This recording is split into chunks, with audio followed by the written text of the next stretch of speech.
magandang umaga mga kapatid natin. And samahan niyo ako kapatid for today's vlog.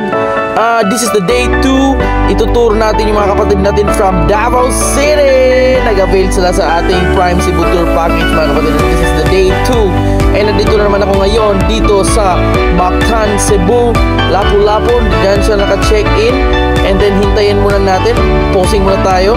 Packs for the intro. Packs. And there they are. Alright. Welcome aboard.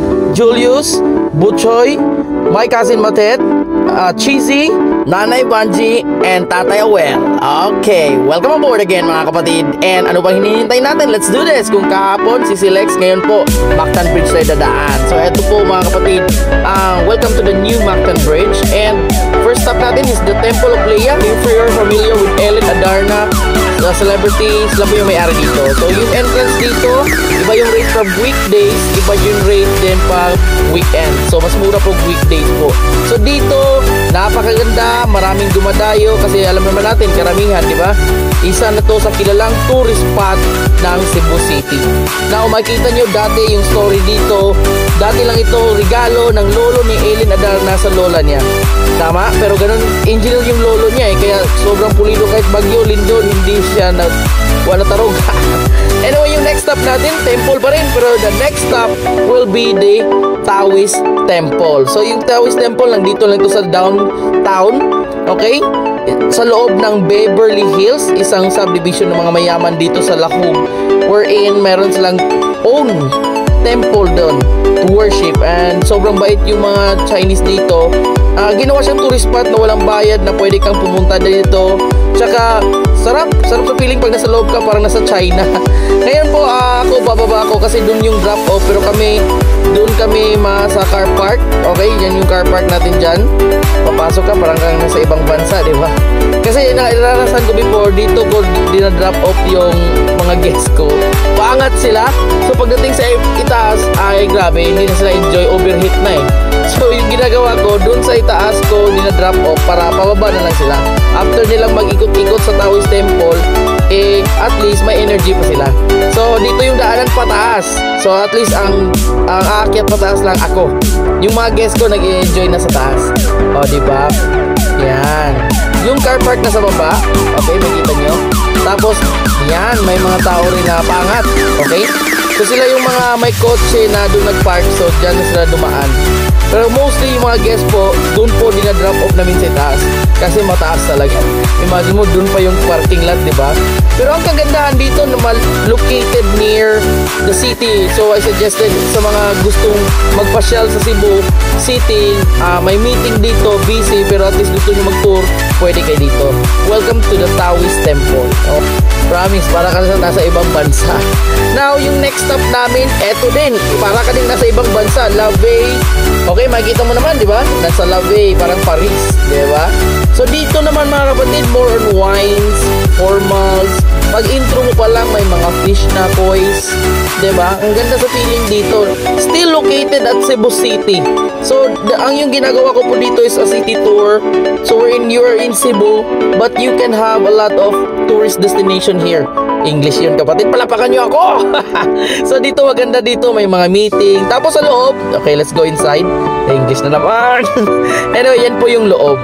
So more on bread, wines, diba? Ayan, hi, hello. Lavey Parisine. Okay, Parisine. And then ayan, maraming wines po dito, promise. Ganda dito. Tapos yan, makikita nyo, bumabasa dyan ng kapalaran mo, diba? So nagpabasa si Cheesy at saka si tinatawag nito Julius ng kanilang mga kapalaran. So yung red wine dito tag 700, may 800. Tama. Eto din, may mga drinks din. Okay, so hindi ako sanay sa wine, eto na lang sa akin para chill, diba? Tapos mga bread. Okay, parang nasa Paris na rin dito, parang nasa ibang bansa. Yung matching ice cream. Tsaka may area dito, punta natin yan. Yan yung mga wines nila. ang ganda tingnan pag dyan ka magpa-picture. So sa mga vlogger o sa mga gusto mag-travel, I highly suggested, visitahin nyo dito, promise. The best ever po. And then next po, nagutom. So gusto nila adventure na kainan. So nag-request sila, doon sila sa Pungko sa Puente. Oh, kakaibang guest na to, di ba? Yung cousin ko dito gusto ng adventure na kainan eh. So sige, meron tayong mga adventure na kainan dito. So nag-park ako, tapos dinala ko sila sa Pungko sa Puente. So if you're familiar sa Pungko, fried, ngoyong, kwek, mga ganon, ibang klase dito. Mura na, kaya dinudumog ng mga tao. Tsaka marami kang makakain talaga dito. Masarap eh, di ba? Masarap pag ganito, nakakamay ka lang. Tapos, di ba? Gusto nila ng adventure na kainan. So, yan.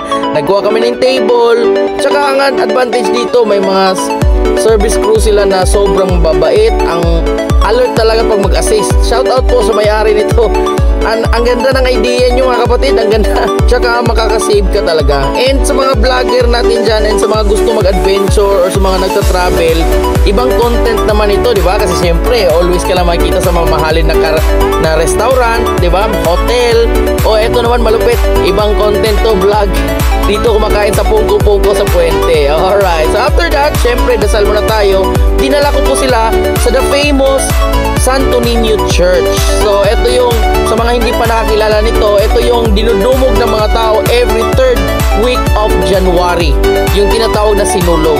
So eto, pag sinulog, walang kotse makadaan dito dahil dumadayo talaga ang tao dito para puntahan yung Santo Niño Church. So eto po yung Santo Niño Church natin. Welcome. So hindi pwede makapasok dito yung mga naka-short lang, nakasapalda. So kailangan may show, di ba? Tapos dinala ko din sila sa yung Blessed Sacrament. Siyempre, yun super effective. Ako mismo no picture taking. O hindi ako nag-picture, nag-video ko di ba? Hindi ang punto ko, pinapakita ko lang na super effective na mag-wish ka dyan, maraming ibibigay nila. After lighting of the candle, siyempre para mag-offer ka ng prayer. Part pa din ito ng Santo Niño and still in the Cebu City pa rin. Dinadayo to mga tao eh. And then, yan, sa gilid ng Santo Niño, Magellan's Cross. So, are you familiar with that? Yan po yung Magellan's Cross. So, after it, marapit din sa Santo Niño at Magellan's Cross, Fort San Pedro. This was way back 1856. Hindi pa tayo wala pa tayo dyan, kapatid. Nasa, pa tayo sa itlog ng lolo natin. Pero anyway, ito yung naging, makikita nyo naman, diba? Ancient, kung tinatawag na classic yan, mga kapatid. So, dyan po sa loob, makikita nyo yung mga luma talagang kagamitan. Dyan po nagsimula sila. Yan yung itsura niya. Diba? May date pa dyan. Napakatagal na talaga niyan. Tapos, kahoy pa yan before. Tapos, yan. Bali, yan yung first barracks ng mga Spaniards before. Nagsimula sila. Bakit malapit siya sa dagat? Kasi syempre, malapit yan sa pier. Yan yung first parang barracks nila. Okay, so after it, syempre, hatid natin sila sa airport kasi same day pa rin yung flight nila. So, alam mo naman, yung servisyo natin. Shout out po sa Prime Cebu Tour Package. Humahatid kami sa airport, kapatid. Drop off natin yan. And we are ready to serve, okay? So, eto na. Drop off natin sa airport. Going to Davao na sila. Salamat po. Again, shout out po. Matet, my cousin. Yung husband niya, si Butchoy, super bait. Yung anak nila, Cheesy, si Julius, matutulungin na Julius. And syempre yung napaka-banding natin na Nanay Banji and Tatay Awel. Salamat po sa tiwala ninyo. Salamat po sa pag-tour natin. Salamat po. And see you next time. Thank you po. And to God be the glory. God bless. Alright. For more videos, please subscribe our YouTube Vincent Arcales, TikTok Vincent Arcales, page Prime Online Business, and for our tour package, please message Vincent Jovendel Piña Flor Arcales. Thank you.